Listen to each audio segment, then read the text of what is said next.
Pronto, graça e paz, estou de volta e a voz vai dar para o gasto. Gostaria de convidar as irmãs para abrirem a Bíblia no Evangelho de Jesus Cristo segundo Lucas. Vamos falar de uma mulher. Mais uma vez, mais uma mulher. Lucas capítulo 13, versículo 10.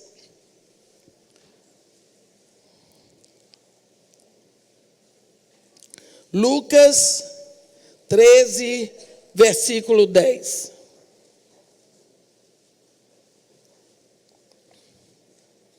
Ora, ensinava Jesus no sábado numa das sinagogas, e veio ali uma mulher possessa de um espírito de enfermidade, havia já 18 anos.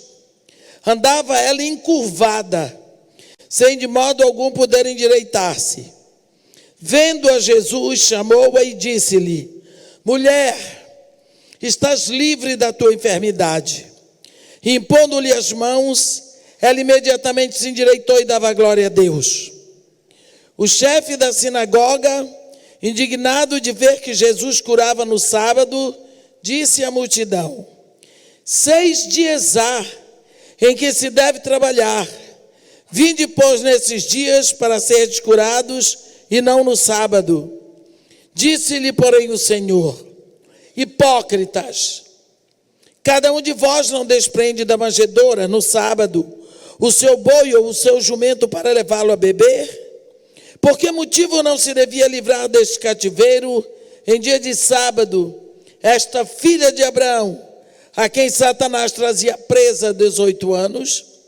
Tendo ele dito estas palavras, todos os seus adversários se envergonharam.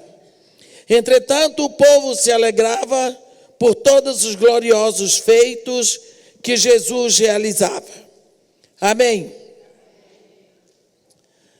Aqui a Bíblia está falando de uma mulher. E a Bíblia diz que era dia de sábado.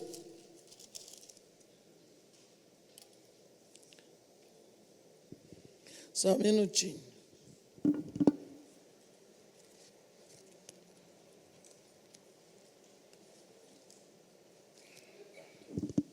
Era dia de sábado.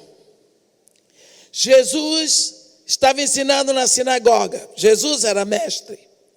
Aparece lá uma mulher encurvada. A Bíblia está dizendo que essa mulher, há 18 anos, era encurvada. Vamos pensar um pouco na vida dessa mulher. Logicamente, ela não encurvou de uma vez. Ela foi encurvando. Pouquinho em pouquinho, ela foi encurvando, foi encurvando, foi encurvando. 18 anos encurvando. Tente ficar encurvada aí 2 minutos e andar encurvada. Você vai ver se dá. Mas não é só isso. Aquela mulher não podia botar uma roupa bonita. Nada ficava bem. Ela não podia botar um sapato alto. Não adianta botar batom, ninguém via. Aquela mulher não podia abraçar ninguém, porque senão abraçava no umbigo.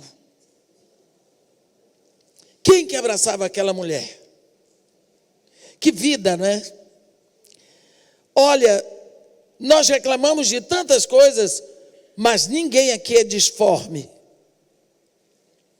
Ninguém aqui é encurvada.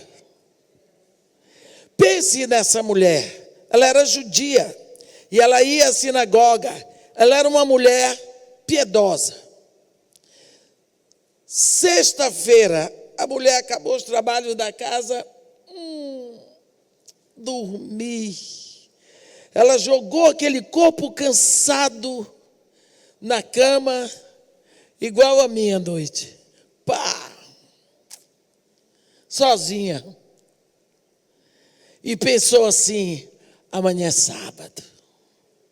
Amanhã eu não tenho que acordar cedo, porque é sábado. Sábado ninguém trabalha, não pode trabalhar. Que bom que Deus escolheu um dia para ninguém trabalhar. Que bom. Ela dormiu, acordou no outro dia na hora certa. Oba, hoje é sábado. Eu não tenho que acordar cedo, mas hoje é sábado. É dia de sinagoga. É dia de culto. Hoje é sábado, mas a sinagoga é um pouquinho mais tarde. Quando foi na hora certa, levantou, fez as coisinhas dela e depois vamos para a sinagoga. A mulher botou o pé na estrada. Viu que eu ainda ando encurvado? Ainda está dando. Daqui a 10 anos eu não sei como eu vou pregar sobre essa mulher. Mas por enquanto dá. Lá vai a mulher. Pense. Essa mulher foi para a sinagoga olhando os mesmos buracos na rua. As mesmas poças de lama. A mesma deformidade dos passeios. Se alguém passava por ela, ela dizia, é fulano. Por quê? Porque tem o Joanete. É ciclano, porque tem o calcanhar rachado. Aquela ali é a mãe de fulano, porque tem as unhas mal feitas. Ela conhecia as pessoas pelos pés. Porque ela era encurvada. Aquela mulher não olhava para os jardins, não olhava para os rostos, não via um lindo sorriso. Aquela mulher não olhava para cima, ela não via o lindo céu azul, que nós dizemos que lá no Rio é céu de brigadeiro. Mas aquela mulher tinha uma vantagem. É que ela ia para frente, mas ela via tudo o que estava para trás. Quando nós andamos para frente, vemos o que está na frente. A mulher ia para frente, mas via o que estava para trás. Ela só olhava para baixo e para trás.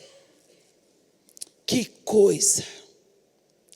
Mas quando você pensa nessa mulher, tem uma coisa que eu acho que é mais triste, é que a Bíblia diz que havia um espírito de enfermidade na vida dela, que a levava a estar encurvada.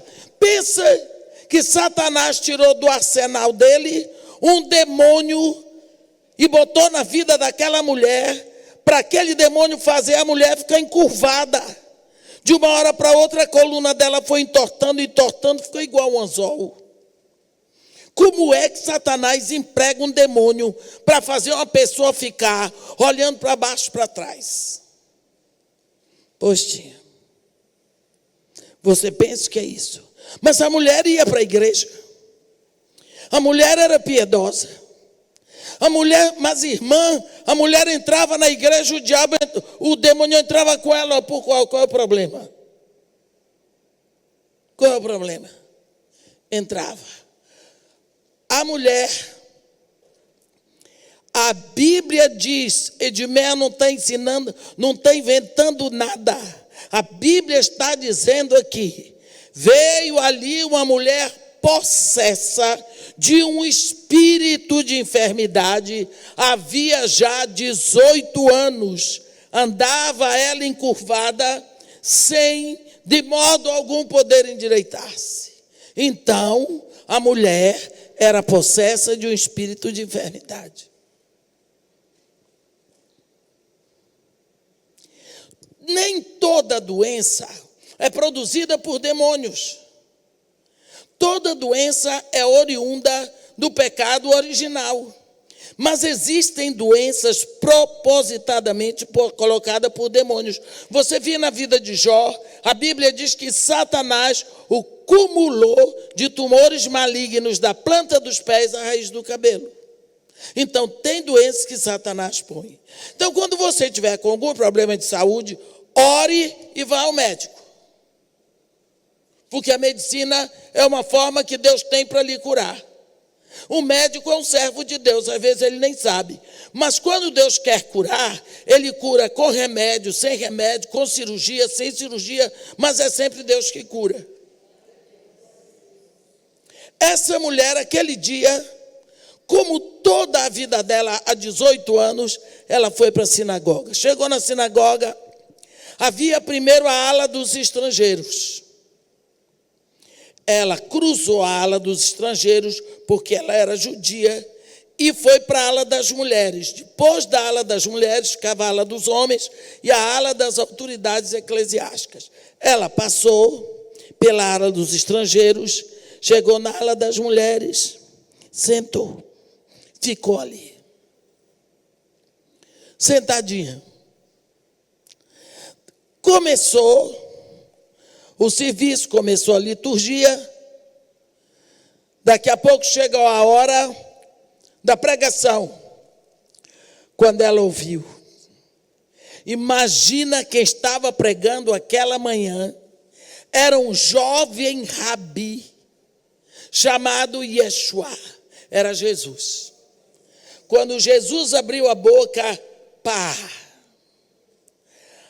O coração daquela mulher tremeu por dentro, a alegria veio no coração dela, o louvor brotou, porque ela pensou, valeu a pena todo o sacrifício para chegar aqui e ouvir esse jovem mestre. Vocês imaginem o que é que aquela mulher estava ouvindo? Aquela mulher estava ouvindo a voz de Deus. Porque quem estava pregando era Deus. A Bíblia diz no Salmo 29 que a voz de Deus é majestosa. A voz de Deus é cheia de majestade. A voz de Deus faz tremer o deserto. Faz tremer o deserto de Cádiz. A voz de Deus. Era Deus que estava falando, mas era Yeshua, todo mundo vendo aquele rapaz ali pregando. E de uma hora para outra, ela olhou para um lado, todo mundo olhando para frente. Ela olhou para o outro, todo mundo olhando para frente. E brotou no coração dela, como eu gostaria de ver esse rosto, hein? Como eu gostaria de ver esse rosto. Sabe o que aconteceu? No coração dela brotou um desejo tão grande de ver o rosto dele, de olhar para o rosto dele, mas ela não podia olhar, porque ela não podia olhar para frente. Olhe bem, quando esse desejo brotou do coração dela, conectou com o coração dele. Sabe por quê? Porque ele queria ver o rosto dela. Porque Jesus Cristo quer ver o nosso rosto. Lá em Cantares ele diz, levanta-te, querida minha, e vem, formosa minha, e vem. Pomba minhas que andas pelas rochas dos penhascos, pela abertura dos penhascos, das rochas encarpadas, mostra-me o teu rosto, eu quero ouvir a tua voz. Ele quer que nós estejamos olhando para ele. Isso não é um desejo meu, é um desejo dele. A palavra de Deus diz em Colossenses 3, se sois do alto, Pensai nas coisas lá do alto, buscai as coisas lá do alto, onde Cristo vive assentado à direita de Deus. Ele quer que olhemos para cima, que olhemos para Ele. Esse é um desejo dele. É Ele que diz para seus discípulos: ei, não fostes vós que me escolhestes a mim. Não, pelo contrário, eu vos escolhi a vós e vos designei para que vades e deis fruto e o vosso fruto permaneça. Você pensa que foi você que quis vir aqui à tarde? Não, foi Ele que quis que você viesse. Ele pintou e bordou. Eu não sei o que Ele fez, mas você veio. Você veio. Olha, quando o coração dela explodiu naquele desejo, como eu gostaria de ver esse rosto. Ele disse: mulher, estás livre da tua enfermidade. Na hora que o coração dela se conectou com o desejo do coração dele, a Bíblia diz: Ele satisfará o que deseja o teu coração. Algumas pessoas pensam, então, se eu quero, Ele vai querer. Não. Se você quer o que Ele quer, quando você quer o que Ele quer, o seu desejo se conecta com o dele e vai acontecer. Se você liga na terra o que Deus quer ligar no céu, você liga na terra e Ele liga no céu. Mas se você liga na terra o que Deus não quer ligar no céu, negativo. Quando o desejo daquela mulher se conectou ao coração dele: mulher, estás livre da tua enfermidade. Vem cá. Ele chama essa mulher para o centro. Olhe que escândalo. Numa sinagoga, dia de sábado, Jesus pintando e bordando, e ele estava pregando. Ele estava pregando. Aí você pensa na hora que ele chamou a mulher. Um diz: ei, ele está te chamando. Outro lá, vai que ele... A mulher não via, coitada. Foi preciso avisar a ela: a mulher vem. Quando a mulher chegar lá na frente, ele pegou a mão, estendeu sobre ela. Quando Jesus Cristo estendeu a mão sobre a mulher, sabe aquele anzol que mantinha a coluna dela encurvada? Virou mel. E a mulher, se espichou. Ai, você já pensou o escândalo? Aquela mulher, a Bíblia diz que ela louvava a Deus. Olha aqui, E endireitou, ela imediatamente se endireitou e dava glória a Deus. Você acha que ela dizia assim: glória a Deus? A mulher dizia: glória a Deus! E se esticava: glória a Deus! Ela era judia. Ela sabia da glória a Deus. Hoje tem gente que não diz aleluia, diz Não pode dizer aleluia. Quando eu comecei a minha pregação, a preocupação da minha família é que eu dissesse aleluia. Porque eles são de uma igreja batista muito tradicional. Lá ninguém pode dizer aleluia. E um dia se reuniram os meus irmãos, eu sou caçula. Olha, mas vê se tu não ficas por aí dizendo aleluia. O problema de dizer aleluia, preocupe não, vou dizer Não podia dizer. Hoje eu digo, não na igreja batista, a não ser nessa daqui e algumas outras. A mulher dava glória a Deus. Você já pensou a alegria? Sabe, quando eu medito sobre esse trecho, eu vejo a mulher dando os saltos dela e Jesus Cristo rindo de alegria. Ele ficou numa alegria de ver aquela mulher direita, feliz, e todo mundo maravilhado. Ele é o primeiro que festeja. Ah, Deus não faz festa? Faz, a Bíblia diz. Lá no capítulo 15 de Lucas, Jesus Cristo diz assim: há mais festa no céu, diante, olha esta palavra, diante dos anjos de Deus, por um pecador que se arrepende na terra. Ora, se a festa é diante dos anjos de Deus, quem faz a festa não somos anjos, é o próprio Deus. Ele faz a festa e os anjos assistem. Ele faz a festa, os anjos assistem. Por um pecador que se arrepende, sabe por quê? Tudo que Deus fez e faz é para perdoar. O plano de Deus, o objetivo de Deus, o escopo de Deus é perdoar, para que nós possamos voltar para Ele. O problema é que ninguém se arrepende, e sem arrependimento não pode haver perdão, remissão, cancelamento de pecados. Agora essa mulher está curada. O chefe da sinagoga, cheio de inveja, porque ele não curava, mas Jesus curava. A Bíblia diz, indignado de ver que Jesus curava no sábado, disse à multidão: 6 dias há em que se deve trabalhar.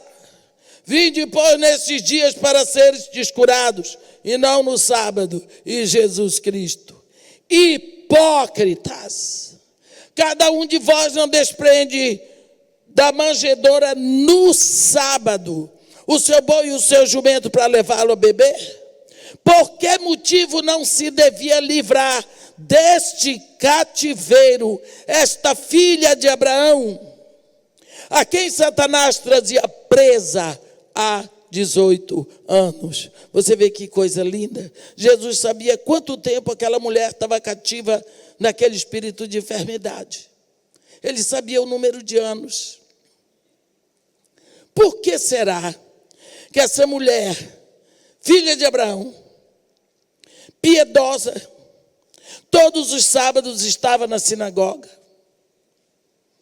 Por que é que ela era possessa, cativa de um espírito de enfermidade?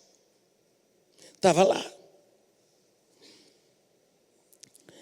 Um espírito estranho botava a mulher para olhar só para baixo e para cima. E para trás, para baixo e para trás. Você acha que não existem pessoas hoje possessas desse espírito? Possessas de um espírito que as leva a olhar só para baixo. Existem pessoas que só olham para baixo. Elas só olham para o que tem de pior nas outras pessoas. Elas olham para as outras pessoas para cavar defeitos, deformidades nas outras pessoas. Elas são incapazes de procurar nas outras pessoas um motivo de louvor. Então são pessoas que, quando olham, estão dizendo mas fulano é assim, assim, assim, assim. Já viu o defeito.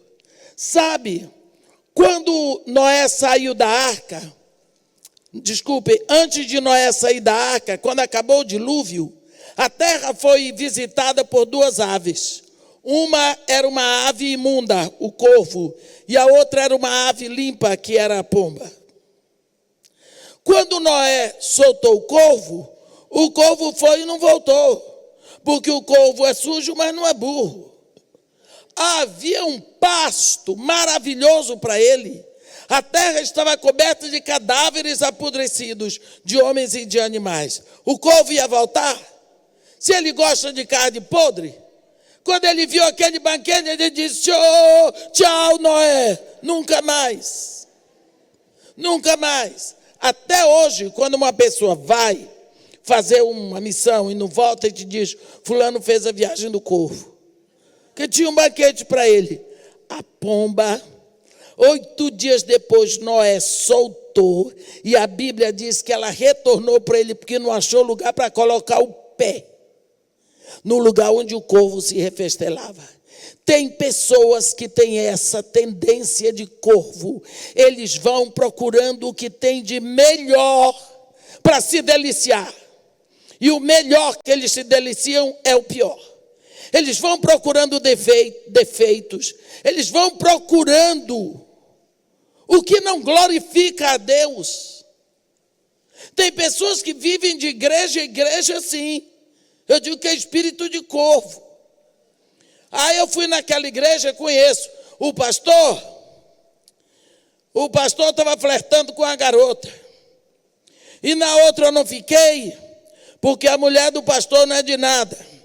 E outra eu não fiquei, porque naquela igreja assim, ela foi catando o que de pior ele encontrou em cada igreja, para poder sair avisando, para poder sair dizendo, porque esse é o prazer dela. Isso é espírito de corvo, porque só olha o que tem de pior.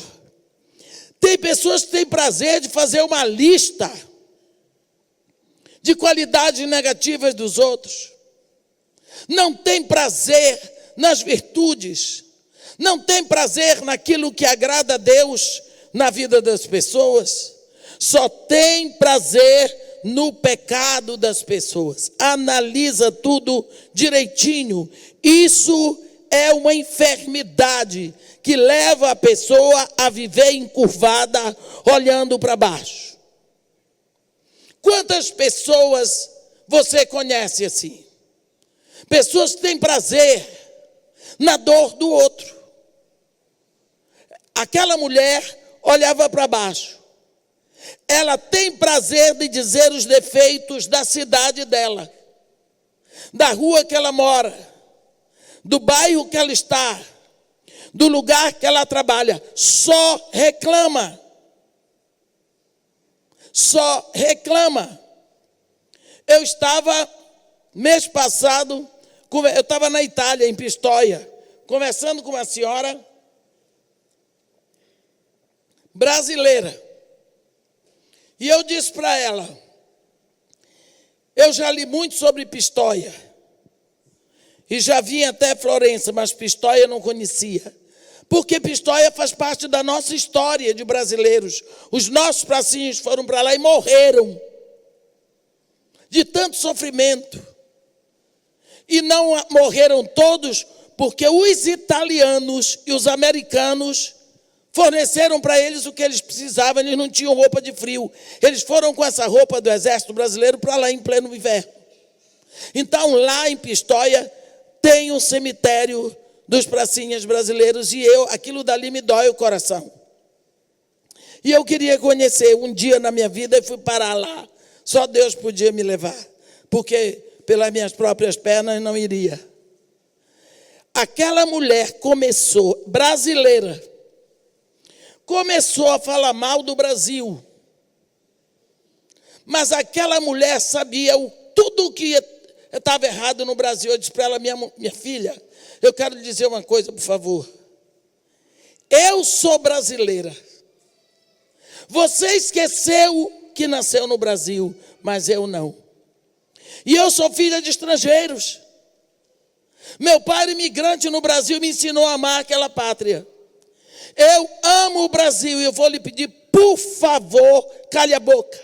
Não fale mal do Brasil, porque Deus não é doido. E por alguma razão Ele escolheu o Brasil para eu nascer lá. Eu amo o Brasil. Não fale mal da minha pátria que eu viro uma arara. Não gosto. Não gosto. De uma hora para outra, só a Itália que prestava, só a Europa que prestava. Não, senhora. Eu posso citar uma porção de coisa errada daqui. Não vou citar, porque eu estou aqui. E não tenho esse hábito. Falando mal do Brasil, quantas pessoas eu encontro fora do Brasil, pode gravar isso, mesmo nos Estados Unidos, pedindo a Deus que as coisas não deem certo aqui no Brasil, para eles dizerem que tem razão de ter ido embora para lá. Brasileiros que já conseguiram o green card lá, que ficam desejando que o Trump mande embora todo mundo de volta, porque já tem o green card. Então você vê assim pessoas que olham para o Brasil e só veem as dores pelos quais eles tiveram que sair. São pessoas que estão opressas de uma dor tão grande que torna para eles uma enfermidade. Eles não têm capacidade de agradecer a Deus que os fez e que os deixou nascer para respirar esse ar tropical. Por alguma razão, Deus nos botou aqui e nós precisamos ser gratos a Deus por tudo que Ele nos deu. Pronto. E tem pessoas que vivem possuídas desse espírito. Isso leva a pessoa a não cultivar um espírito de gratidão. Primeira coisa, nós precisamos ter gratidão a Deus. A família que você teve pode ter sido a mais difícil, mas Deus colocou você ali. Encontrei um padre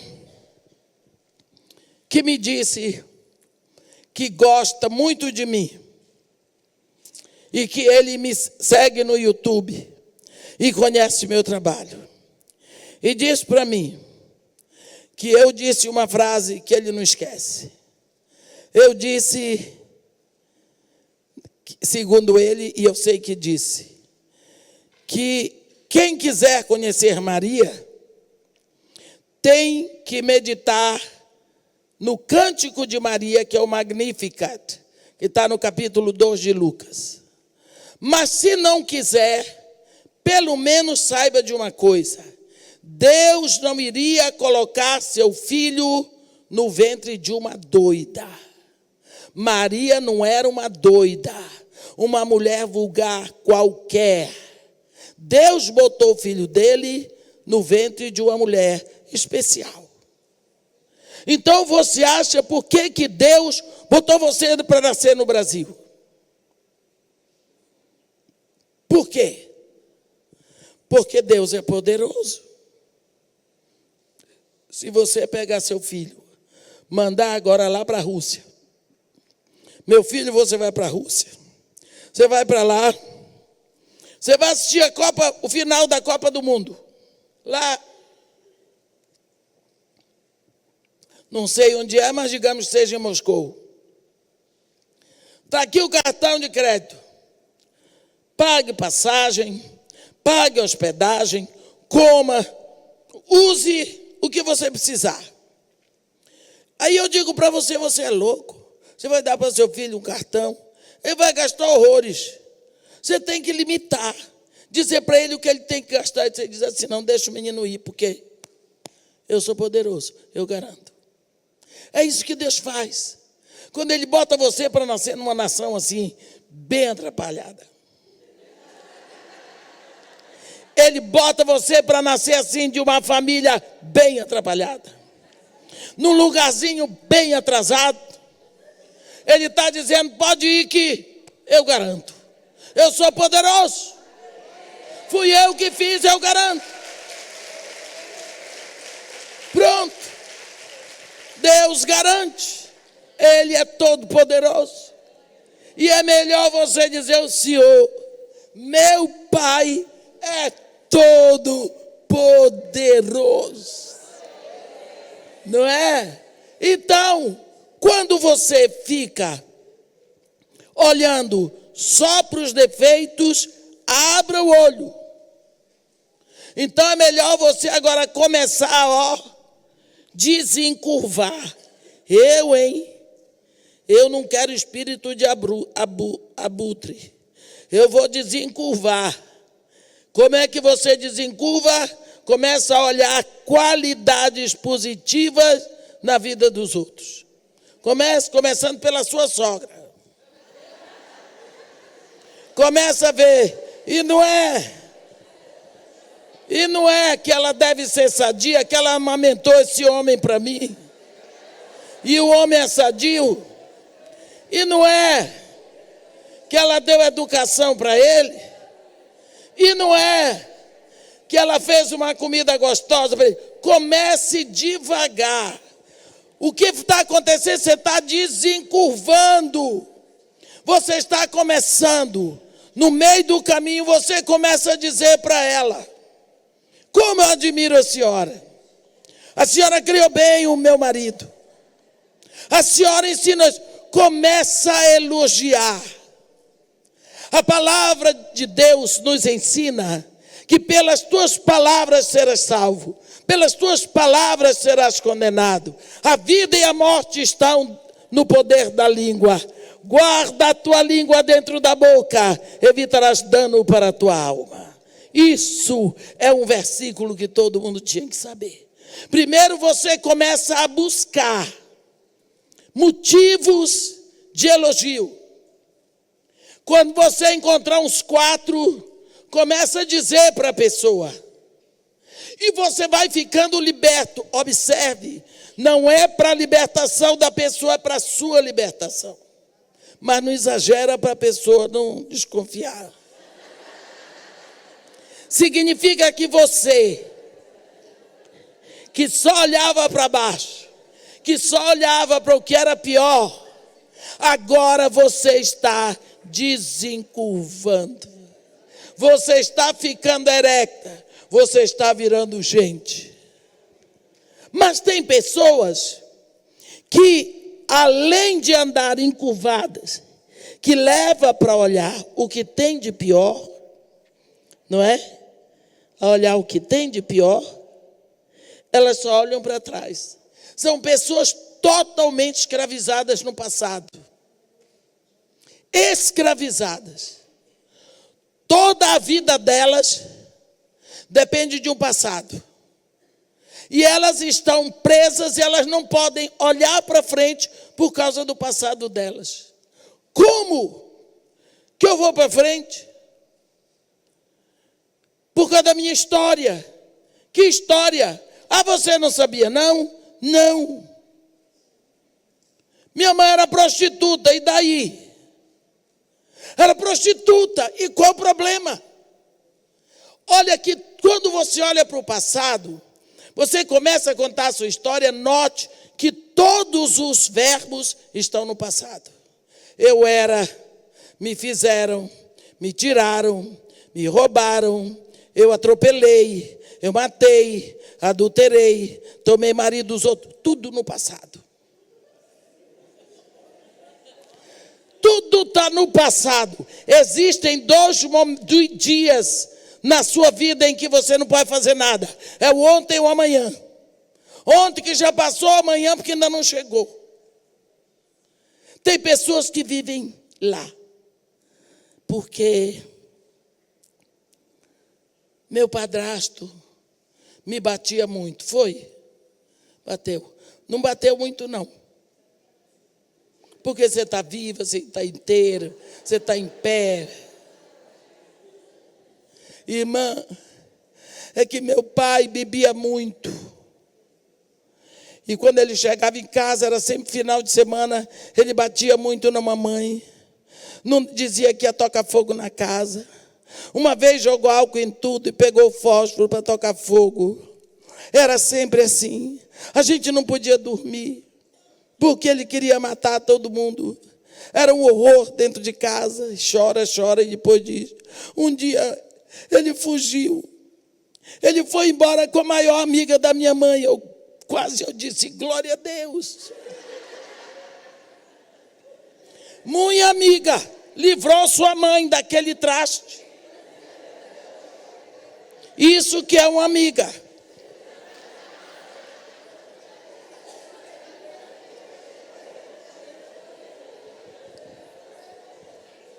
Não é isso que a gente quer. Esse não é o lado certo da história. O lado certo é que nada disso tivesse acontecido. Que esse homem tivesse tido a cura dele e tivesse sustentado a família dele. Mas isso é uma coisa que aconteceu. Já passou na vida daquela pessoa? Passou. Foi.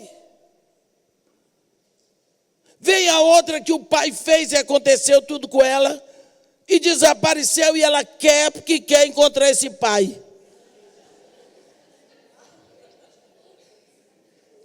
Então são pessoas que estão presas. Eles acham que a vida deles pode ser diferente se eles resolverem o problema do passado. Está no passado. Quem foi aqui que nasceu numa cidade bem pequena e que depois ficou muitos anos sem ir lá? E depois de muitos anos chegou lá? Você? Você viu que aquelas ruas enormes são pequenininhas? A praça que era enorme é um quadradinho. As ruas que eram tão largas são tão estreitas. Quando você era pequeno, você tinha a visão daquilo como uma grande coisa. Agora você diz: não, não é possível, estou impressionado. Isso aconteceu comigo. Aconteceu comigo. Eu corria, me botavam para passar entre dois cemitérios assim, ó. Os cemitérios ficam no meio da cidade. Eu com violino na mão, para ir para a aula de violino. Mas me botavam para ir entre os dois cemitérios para eu não parar e conversar com ninguém. Eu ia conversando, que ainda diziam que tinha alma penada atrás de mim. Eu ia mais rápido do que as almas penadas. Não sei como não quebrava aquele violino. Agora, aquela rua era tão larga, agora não passa carro. De tão estreita. Então você veja que o modo como nós absorvíamos as coisas na nossa infância é diferente da nossa visão de hoje. Você vê que a criança, ela grava tudo com muita fidelidade, mas na hora de reproduzir, vem de forma deformada. Então, aquelas coisas que aconteceram com você no passado, você tem que pegar esse pacote do passado todo e dizer: Jesus Cristo estava aqui, está aqui. Quando o Senhor me comprou lá na cruz, o Senhor me comprou com esse pacote todo. Aí você senta de uma vez só, seja prático. Senta assim e diga: Senhor Jesus, hoje eu quero ter uma conversa com o Senhor. Eu creio que o Senhor está aqui. Eu também creio que lá na cruz, há quase 2000 anos, o Senhor pensou em mim. Eu me rendo ao Senhor. Mas eu quero lhe contar a minha história. O Senhor sabe, mas eu quero dizer. Aí você conta a sua história e diga para ele: é isso que eu me lembro e o resto que eu não me lembro, mas o Senhor viu. Está aqui nas suas mãos. Ele diz: vinde a mim, vós que estáis cansados e sobrecarregados, eu vos aliviarei. Entrega o pacote para ele e fica aliviado. Sabe aquilo aí, você vai contando o que você fez. Conta para ele. Senhor Jesus Cristo, eu era safada e eu gostava de ser safada. Conta para ele, é para orar em verdade. Não adianta você se fazer de santinho. Você se faz com os outros, não faça com Jesus não, que ele não gosta. Por isso que ele brigava com os fariseus. Diga tudo, porque ele viu tudo. Ele só vai dizendo: está certinho, foi assim mesmo, eu estava lá. Foi assim mesmo. Olha, não exagera não. Não tira pedaço da história não, que eu conheço. Pá, ainda peça ao Espírito Santo para lembrar você. Vomite o mal todinho. Sabe por quê? Você não tem nada de bom para dar. Nem eu. Quando nós vamos fazer uma aliança com Deus, a aliança é feita em Jesus Cristo. Quando fazemos uma aliança, meus irmãos, é assim. Eu vou fazer uma aliança com a pastora Geórgia. Eu digo: pastora Geórgia, aqui está tudo o que eu tenho. Eu tenho um filho, eu tenho 3 netos, uma nora. Eu tenho um projeto social no Morro Dona Marta. Eu tenho um apartamento, eu tenho 3 terrenos. Eu tenho uma limusine. Eu tenho, o que mais que a gente pode botar? Uma opção de coisa. Tudo que eu tenho está aqui. É seu. Aí ela põe o dela. Eu tenho aqui um palácio, não sei aonde, na China, eu tenho carros, eu tenho marido, eu tenho netos, tenho filhos, tudo formado, eu tenho tantas fazendas, está tudo aqui. Então agora tudo o que era dela também é meu, e tudo que é meu também é dela.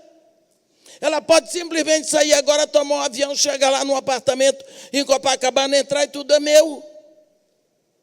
Eu posso ir lá para a fazenda dela, no Mato Grosso do Sul, entrar e dizer, fazer um churrasco aqui, matar um boi. Por quê? Porque é meu. Aliança é isso. Tudo o que é de um passa a pertencer a outro. É isso que Deus faz conosco em Jesus Cristo.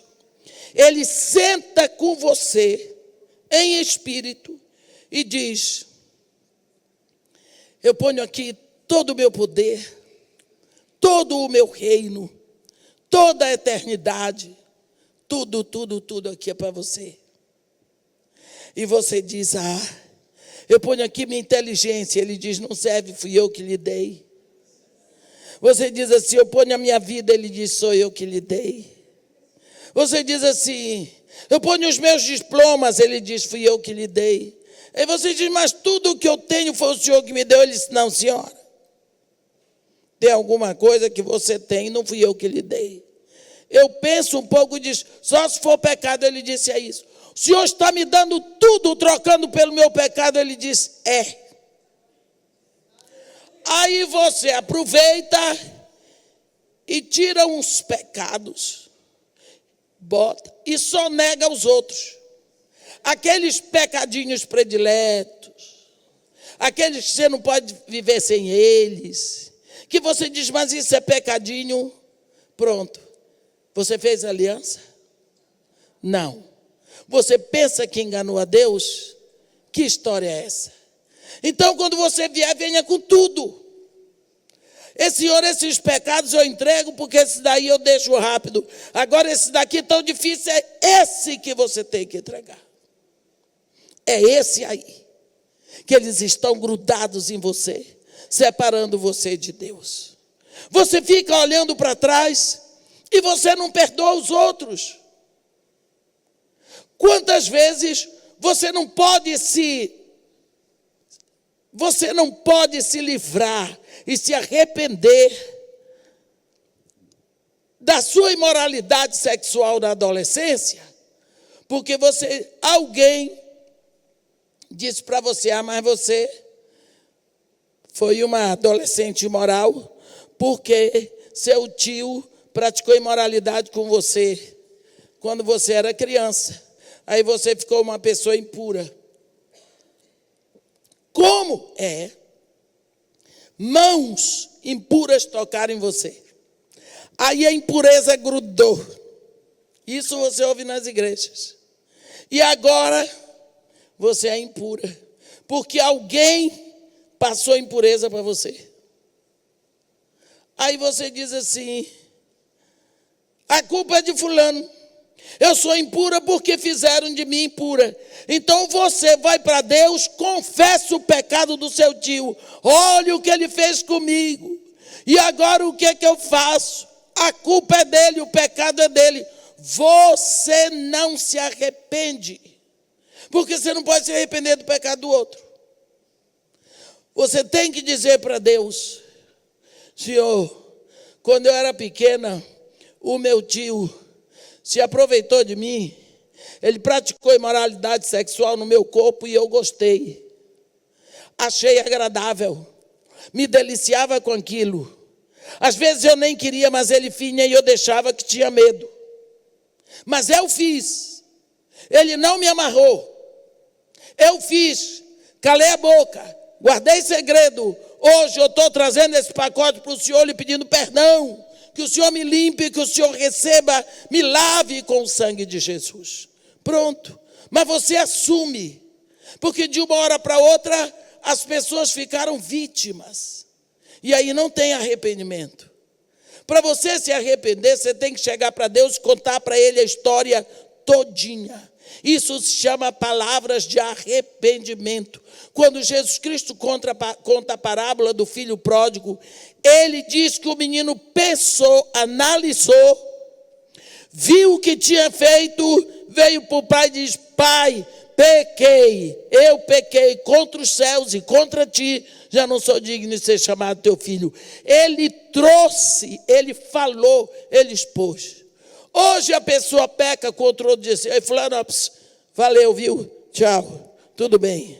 Já passou, vamos partir para outra. Sem palavras de arrependimento, vai fazer de novo. Vai fazer de novo.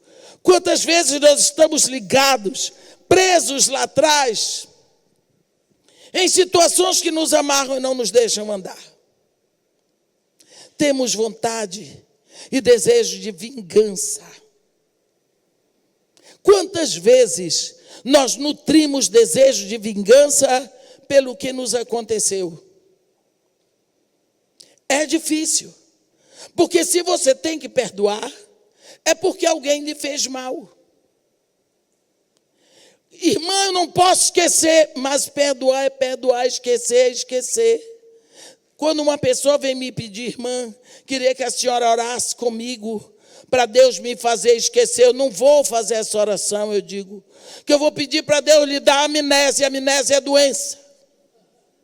Deus não lhe dá amnésia, Ele cura a sua lembrança, de forma que você lembra, mas não dói.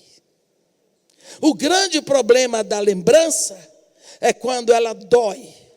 Jesus Cristo nos dá exemplo, quando ele ressuscita e ele diz para Tomé: olha a minha mão, não está mais sangrando, bota o teu dedo no meu lado. Você sabe o que é aquela chaga que foi aberta lá na cruz? Jesus manda Tomé botar o dedo, é porque não estava mais ferido, já estava cicatrizado, porque Jesus Cristo não era doido de mandar ninguém botar a mão na ferida.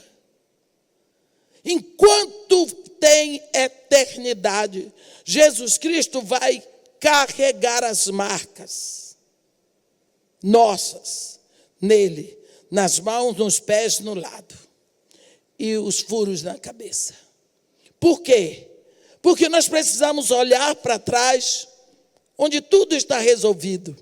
É melhor dizer: poxa, aconteceu e tudo, ufa, cheguei, passei.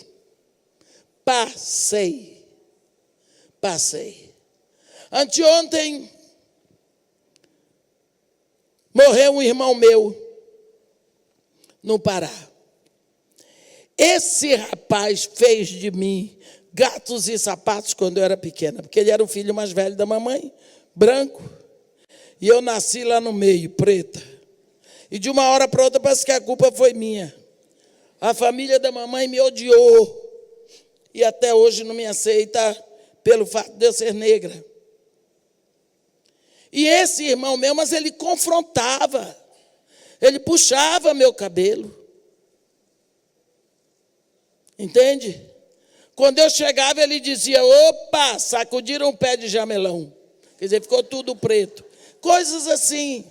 Ele nunca acertou, ele não pôde aceitar aquilo. Ele não pôde aceitar.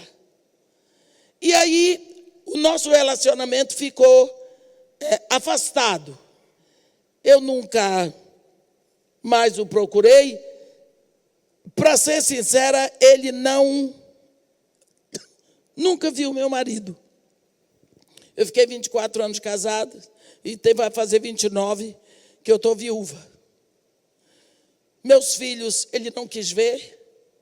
Quando eu estava no Iraque, que nós conseguimos, no meio da guerra, vir para o Kuwait, a notícia veio pela Petrobras, meus irmãos, parte de pai, foram avisar para ele, ele pegou e disse: ainda está viva? Queria que eu tivesse morrido na guerra. Talvez ele não quisesse, mas disse aquilo para que ela me dissesse, para eu sofrer. Quem manda? Aquilo, eu acostumei que ele era assim. Eu acostumei que ele não aceitava a minha beleza negra. Quando foi anteontem que eu recebi a notícia da morte dele, eu fiquei pensando. Eu disse: o senhor diz que tem amigos mais chegados que o irmão. eu nasci do mesmo ventre de onde o Senhor trouxe esse rapaz. Mas eu não o amo. Nunca o amei. Eu já tive muita raiva dele, mas eu tinha mais era medo. De uma hora para outra, ele para mim é como um estranho, Senhor. Mas eu também não o odeio. Ele passou a ser uma pessoa como um estranho para mim. E quando foi ontem, eu estava no aeroporto me preparando para vir para cá, orando pelas filhas dele, pela família que ficou, que as meninas estão sofrendo. E veio muito claro no meu coração, muito claro. O amor familiar, ele surge pelo relacionamento. Eu não tive relacionamento com ele. Mas eu também não sinto nada por ele. É tão triste você chegar à conclusão que não sente nada. Eu não vou sentir saudade dele, nunca vivi com ele. Eu não sei como é a voz dele. Então, para mim é como se morresse qualquer pessoa que eu nunca vi. Então tem atrás uma história, mas eu sei que ele está perdoado. Sabe por quê? Porque não tem nenhuma dor. Então eu sei que ele está perdoado. Porque não tem dor, mas também não tem amor. Perdoar não é esquecer. Você lembra, mas não dói. Mas eu vendi um carro para um rapaz da igreja. E ele não me pagou. E cada vez que eu lembro, dói menos. Mas ainda dói. Mas estou perdoando. O prejuízo foi. Pegou o carro e quem mandou? A Bíblia diz, maldito o homem que confia no homem. Quem mandou confiar? A culpa não é de Deus, é minha. Aí, eu tenho pedido tanto a Deus, já não dói como doía antes. Mas bem que se ele me pagasse, eu ia ficar feliz. Eu quero chegar o dia de eu dizer, não, eu nem quero que ele me pague. Mas se eu lhe disser isso hoje, eu estou mentindo. Eu quero, porque eu quero trocar meu carro. Com esse dinheiro eu trocaria. Meu carro é 2010. Então, eu só lhe digo o seguinte, perdoar. Você faz um esforço. Sabe qual é o melhor esforço que você faz para perdoar alguém? Olha para aquela pessoa com misericórdia. Tem pena dela. Procura ver que ela precisa de alguma coisa que você tem e ela não tem. Procura ver que o coração dela que lhe fez mal está muito longe de Deus e que você já chegou lá. Procura olhar para ela com misericórdia, como Jesus fez lá na cruz. Os homens, os algozes, martelando Jesus, e ele dizendo, Pai, perdoa-lhes, eles não sabem o que fazem. Olha o que Jesus diz para o Pai, eles não sabem o que fazem. Então, se todas as vezes que a pessoa está fazendo sofrer, ou já fez sofrer, você disser, mas ele não sabia o que estava fazendo. Então, você vai trazendo cura para o seu coração. Esse espírito, a Bíblia diz, Jesus disse, esse espírito que possuía aquela mulher, fazendo ela andar encurvada, emocionalmente hoje, ele mantém pessoas encurvadas, olhando para baixo e olhando para trás, levando você a se interessar pelo pior das pessoas, em vez de olhar no rosto e ver um sorriso. E pelo passado, você fica refém do passado, e por isso, porque você está presa no passado, e olhando o que tem pior nas pessoas, você está encurvada. É você que está deformada, não são as pessoas. Não é o seu passado que está deformado, mas é você que está, porque você está olhando como se você fosse quadrúpede, e não é. É interessante que essa mulher, era piedosa, ela ia à igreja, como nós também vamos. Então, Jesus Cristo se interessou por ela.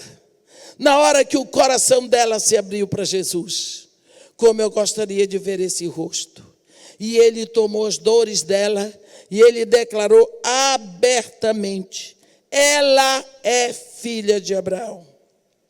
Quantos de nós aqui hoje estamos com essa tendência de viver presas no passado, de ser perturbados por acontecimentos do passado? Já passou. Eu quero lhe dizer que não há como. Deus estava ali quando tudo isso aconteceu. E olhar para as pessoas e buscar o pior. Procure motivos de louvor a Deus na vida das pessoas. Procure levantar as pessoas dizendo a ela alguma coisa boa que tem. Não é? Procure dizer, não deixe, eu não vou dizer para ela não ficar toda cheia, deixa ficar cheia. Ela vai produzir muito mais debaixo do seu elogio. O elogio é um combustível necessário para as pessoas crescerem. Quantas vezes nós vemos a Bíblia nos ensinar que as palavras boas ajudam o outro a crescer. É melhor dizer palavras boas para os seus filhos, para as pessoas que convivem com você, na igreja, aonde nós estivermos. Vamos dizer palavras boas. Eu conheço uma pessoa, agora depois de muitos anos vivendo comigo. Ela trabalha comigo há 26 anos. No dia do meu aniversário, ela disse assim: eu queria lhe dizer uma coisa. Eu digo: o que é? Eu quero lhe agradecer. E chorou. Eu disse: por quê? Ela disse: foi a senhora a primeira pessoa que disse que eu tenho um sorriso bonito. E a senhora também disse que eu sou bonita.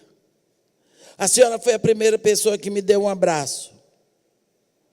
Eu disse para ela: primeira pessoa, você com um rosto lindo, ela é linda. Mas ela é linda, mas nascida na favela, mora na favela. Você viu como é que é? As minhas crianças lá na favela, eu faço só um teste para entrar na casa de Maria e Marta. Tem que trazer a criança para eu ver se é bonita, porque se for feia, não entra. Se for feia, eu reprovo. Só que nunca precisei reprovar uma, porque tudo que chega é bonita. Criança precisa ouvir que é linda, que tem um sorriso encantador, que é cheirosa. Você tem que encontrar alguma coisa para dizer: e esta sobrancelha? Nem que seja sobrancelha, porque aquilo ajuda a criança a desabrochar. Então, vamos olhar para frente, vamos olhar para cima, vamos abrir o peito. Cadê aquela moça que ensinou a fazer assim? Porque senão você está sob a mira de um espírito de enfermidade que vai botar você para olhar para baixo e para trás. Que isso não aconteça na sua vida, porque Jesus Cristo está pronto a chamar você para frente e dizer: tu estás livre da tua enfermidade. Amém? Que Deus nos abençoe e nos guarde, que faça resplandecer o seu rosto sobre nós e tenha misericórdia de todos nós. Amém.